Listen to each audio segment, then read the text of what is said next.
খারাপ হয়ে যাবে, কারণ দুই ধরনের পত্রিকার প্রথম পাতায় দেখতে পাবেন রাজনৈতিক বিক্ষোভ, ছাত্র মিছিল, ধর্ষণ আর মৃত্যুর সংবাদ।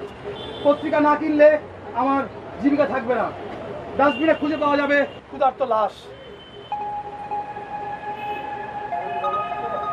Breaking news, breaking news, breaking news! অভিজাত শপিং মলে আগুন, বিদ্রোহ!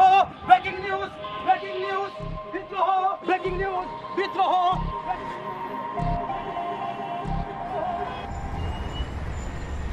বেচারা হাসেম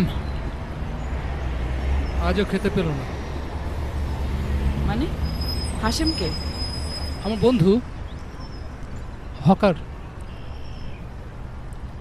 একদিনও পত্রিকা বেচতে পারে না। সন্ধে হলে ডাস্টবিনে আশেপাশে ঘোরে খাবারের খোঁজে।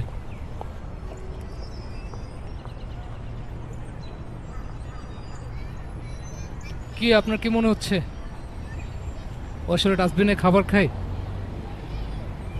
ও একটা বাটপার। ডাস্টবিনের খাবার খায় বলে ভদ্রলোকদের ভয় দেখায়। প্রতিদিন ওকে কেউ না কেউ চা বিস্কুট কিছু একটা খাওয়াই। কি বলছেন এসব? এই বার্গারটি কে রান্না করেছে? সে কি খুব কোমল স্বভাবের? খুব নরম কিন্তু। আপনি এভাবে কথা বলেন কেন? খুব দুর্বোধ্য লাগে। একটা বার্গার হাসেমের জন্য নিয়ে যাই, কি বলেন? বিদেশি খাবার, নরম মাংস, সবুজ শসা, লেটুস পাতা। সন্ধ্যা পর্যন্ত পৌঁছে যাবে না তো? পৌঁছলেই বাকি। হাসেমের জন্য এই অমৃত, ডাস্টবিনের একঘেয়ে উচ্ছিষ্ট তন নয়। আমার খুব মন খারাপ লাগছে। কিন্তু আমরা সুখী, বিস্ময়কর এবং হতাশ।